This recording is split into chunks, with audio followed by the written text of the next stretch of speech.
Hello Fanatics! With our review of The Last Jedi coming out, we decided to rank all the films in the Star Wars universe. So, we do know that this list will be subjective and won't be the exact same as yours. So, we'd like to hear yours and put it in the comments what your list would be. So, without further ado, here we go. Now, I will try to be as spoiler-free as possible with The Last Jedi in this list, but I will go over a few points as to why I think it ranks where it ranks. Okay, starting off at number 9 is Attack of the Clones. Now, a lot of people have this divide whether or not Attack of the Clones or The Phantom Menace is the worst Star Wars film, and I give the slight edge to Attack of the Clones, and here's why. Attack of the Clones is a film that just doesn't really go anywhere. It drags throughout the entire middle of it. Hayden Christensen was terribly miscast in this movie. The dialogue is absolutely abysmal, and the romantic subplot is terrible.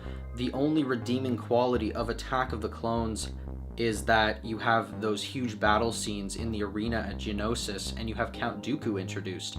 Aside from those, the only difference between it and Phantom Menace that gives it a slight benefit is that there's a lack of Jar Jar Binks. At number 8, we have The Phantom Menace, because while it does have Jar Jar Binks in it, it also has two of the best characters from the prequel series, and that's Darth Maul and Qui-Gon Jinn. Both of these characters are only in The Phantom Menace, and yet they both have such a defining impact on it.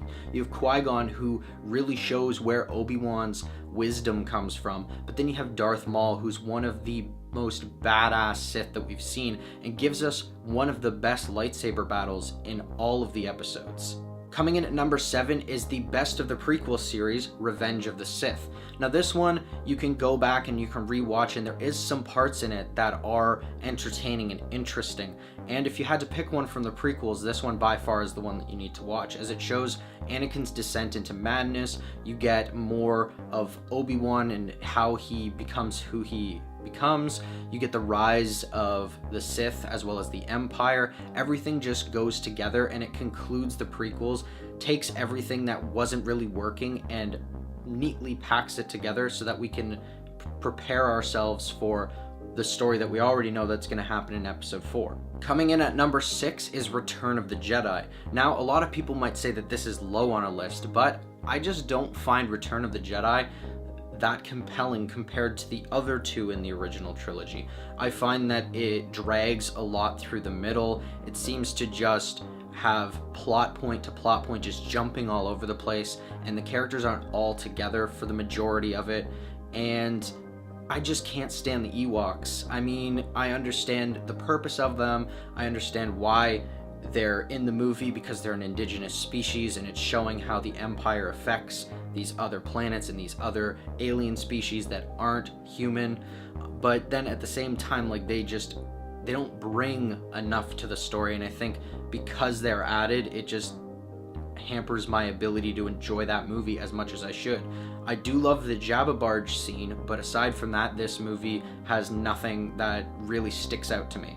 At number 5, we have The Force Awakens. Now again, this is one that's a little bit lower that a lot of people would have higher on their lists, and I just found that the reason that The Force Awakens is so low for me is not because it's a bad movie, but because I enjoyed the other ones more. I find that The Force Awakens is really just the bare bones story of A New Hope, just redone for a modern audience, and they add the old characters in there, but then at the same time, they are following the same tropes that they had in A New Hope. And if I wanted to watch one or the other, I would pick A New Hope just because of how original it was, the characters, just everything about that one in comparison I see as a little bit better. And so Force Awakens, just for me, seems a little too close to home. At number 4, we have Star Wars The Last Jedi. Yes, I'm saying this one's a little bit better than The Force Awakens, and here's why. In Force Awakens, you do have that very prototypical plot that does follow A New Hope, so a lot of people thought that The Last Jedi might follow something similar to Empire Strikes Back, but instead, Rian Johnson takes a bunch of risks and goes out of character for the Star Wars universe and does things in ways that we wouldn't have expected. While this does bother some fans, I think that it really took Star Wars into a new frontier and gave us all of these different aspects that we didn't expect from a Star Wars movie. It's thought-provoking, it's action-packed, it focuses a lot on the characters that were not properly developed in Force Awakens. It just rounds out the franchise as a whole. At number 3, I have Rogue One, a Star Wars story. Now, this one was one of my favorite films when it came out last year. It was one that did what The Last Jedi did for the episodic series, and that was go out of bounds with the Star Wars franchise and do things that we didn't expect. You didn't expect what happened to the characters, you didn't expect what happened to the story.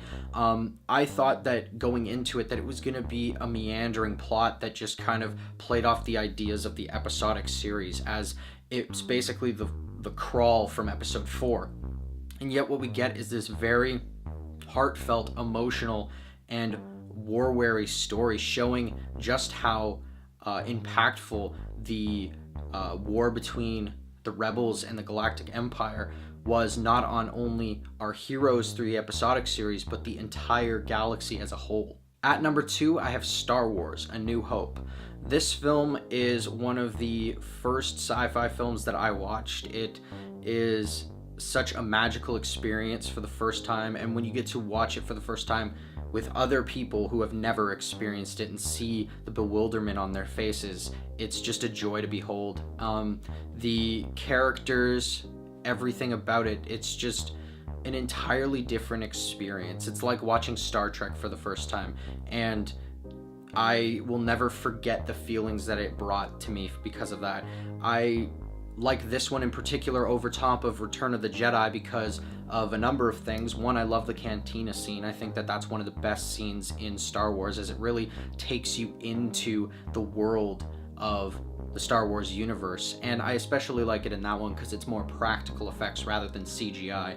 A few other scenes in A New Hope that really stick out to me are the trash compactor scene and really everything on the Death Star, especially the trench run at the end. All of these are such iconic scenes to me that really stick out whenever I think Star Wars. And number 1 to me, of course, it's the only one left, and that is Empire Strikes Back. I know a lot of people put Empire Strikes Back as their number 1, and I'm gonna try and explain why, to me, it's my top choice. So while Empire Strikes Back does have the most iconic moment in Star Wars history with Luke and Vader's scene on Bespin, the parts that stick out to me are not that, but instead Luke's training on Dagobah, as well as the introduction scene in Hoth. I think the Battle of Hoth is my favorite sequence in any Star Wars movie, maybe even any science fiction movie, because I just love the creativity that went into something like that. It's not only the battle between good and evil there, but you have the introduction of the AT-AT walkers, you have the Tauntauns, you have just all these great ideas put into this world, and this is the first time that we see anything outside of Tatooine in this universe, because we had Tatooine, we had the Death Star, but now this is the first time we see another planet. And as much as we've seen planets since, I think Hoth is probably my favorite one that we've seen.